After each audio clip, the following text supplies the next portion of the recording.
Salatu wassalamu alaik ya nasirul huda. Seorang kan pasang surut seperti ombak di lautan. Ya, up and down.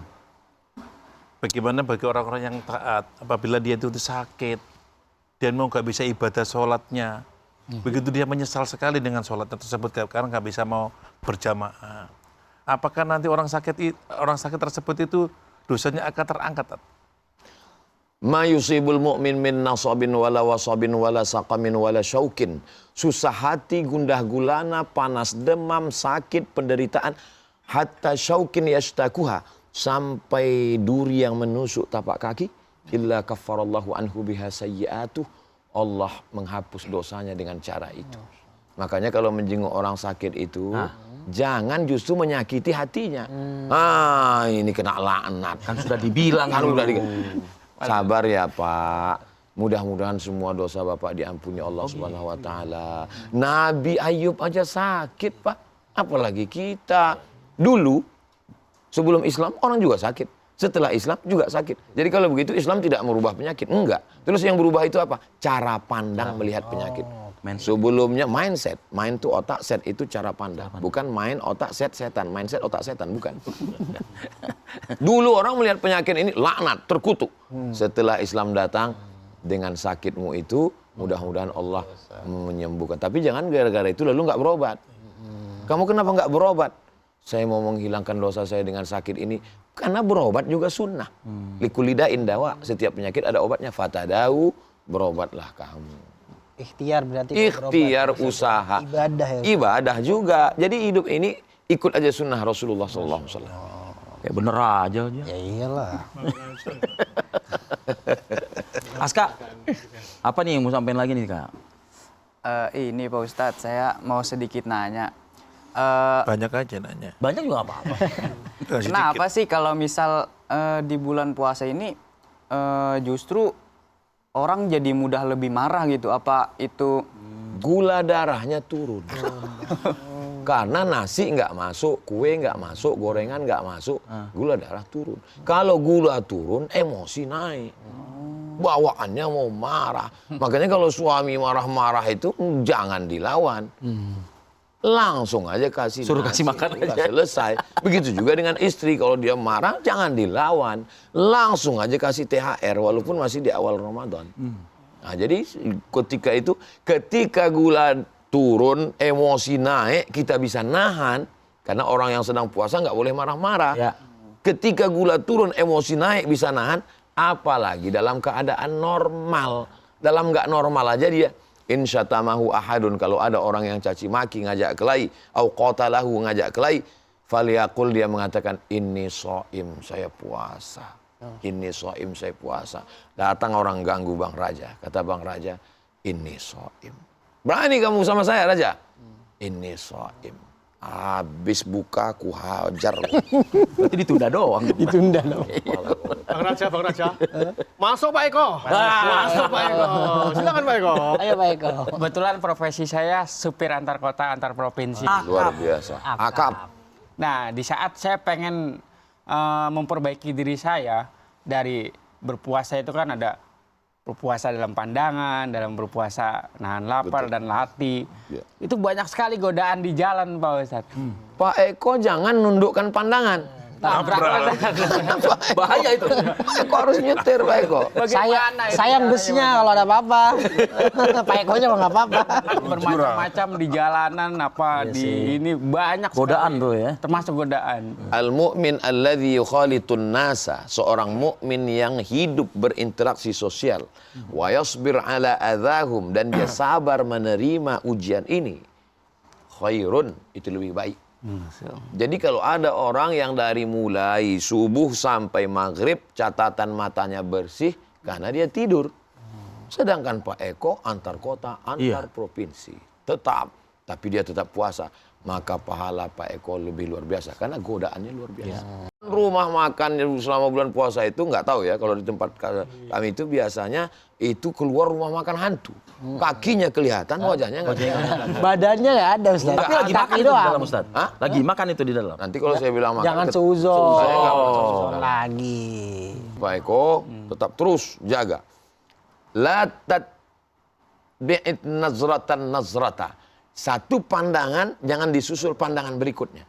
Kalau terpandang sekali Pak Eko, jangan kedip, palingkan langsung. Kenapa? Ya Ali, wahai Sayyidina Ali, jangan kau iringi satu pandangan ke pandangan berikutnya. Pandangan yang pertama itu maka palingkan langsung. Jangan katakan pandangan pertama ini rezeki Pak Ustadz, jangan paling, jangan. Dilihat dosa nggak dilihat sayang. Astagfirullah. Mudah-mudahan Allah jaga Pak Eko. Amin. Ustadz, kalau orang puasa kok tidur, dari bangun habis sahur tidur lagi. Nunggu nyampe luhur, bablas tidur lagi. Udah tidur selama-lamanya aja kalau kayak gitu sih. Tidur, puasa kalau tidur kan pahala. Tidur lagi. Mungkin apakah punya pandangan tidurnya orang puasa kan ibadah. Nah, ini bagaimana ini? Naumus shaim huwal ibadah. Tidurnya orang puasa adalah ibadah. Hadisnya hadis dhaif. Hadis dhaif boleh dipakai untuk fadail amal, motivasi beramal. Utlubil ilma walau bisin, tuntutlah ilmu walau ke negeri Cina. Boleh, kenapa? Motivasi menuntut ilmu, walaupun hadisnya dhaif. Allahumma laka sumtu wa bika amantu ala rizqika aftartu bi rahmatika ya arhamar rahimin. Hadis dhaif boleh dipakai. Kenapa? Boleh, ya. Karena untuk motivasi beramal. Tapi motivasi tidur. Puasa bukan bulan tidur-tidur. Kita khawatirnya ada saudara kita tetangga sebelah, dia tertarik dengan Islam, kebersihannya. Tapi begitu dia mau masuk Islam, nyoba dia masuk masjid siang Ramadan, dia buka, dia lihat bertebaran korban Ukraina. Simpangan. Lalu dia tutup pintu masjid, nggak jadi masuk masjid. Kenapa? Karena orang Islam melegitimasi kemalasan. Padahal yang salah bukan Islamnya, tapi orang Islam. Dalam sejarah Islam, bulan Ramadan, bulan jihad fisabilillah, dibebaskannya Badar, pada perang Badar, itu 17 Ramadan. Bulan Badar. 17 Agustus tahun 45.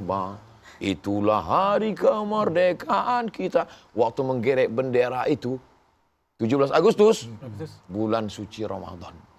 17 Agustus itu bulan Ramadan. Kenapa Presiden Bung Karno Hatta tidak mengatakan, ya wis, proklamasi, nek wis bar Idul Fitri. Enggak. Justru di bulan Ramadan itulah orang semangat. Tentara Republik Indonesia, mujahid fisabilillah, pada pahlawan semuanya, bergerak. Orang-orang lapar tuh nggak takut mati. Mereka berteriak, Belanda serang, takbir, Allahu Akbar. Kalau orang kenyang mana bisa berjihad? Alhamdulillah. Jadi negeri ini merdeka karena orang lapar. Negeri ini merdeka bulan suci Ramadan. Tapi jangan sampai peringatannya pakai bulan Ramadan. Tetap aja peringatan Indonesia 17 Agustus. Kenapa enggak bulan Ramadan? Gimana kita mau panjat pinang? Nggak bisa dong. Jadi bulan Ramadan jangan ngeliat warung buka langsung jihad. Itu jahat. Jahat itu ya. Jahat, bukan. Nah, Ustadz,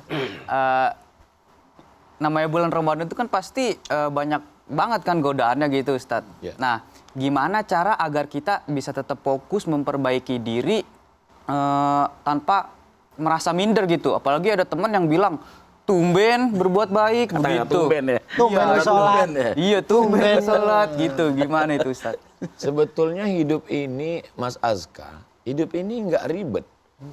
Yang ribet itu kok memikirkan komen orang.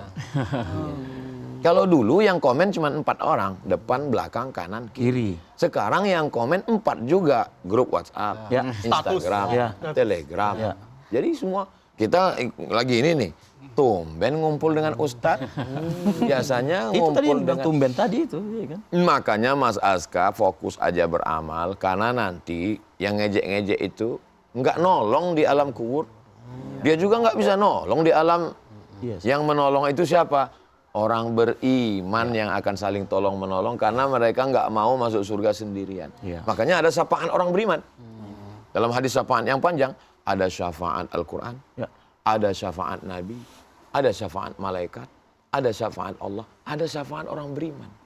Maka kalau Mas Aska puasa dengan orang beriman, tarawih dengan orang beriman, nanti kalau dia masuk surga, dia nggak mau sendirian. Dia ngadu sama Allah. Ya Allah, ada saudaraku, temanku, sahabatku. Kata Allah Ta'ala, kamu diberikan protek, dirinya terpelihara dari api neraka. Cari sahabatmu itu, walaupun imannya sebesar duit dinar logam.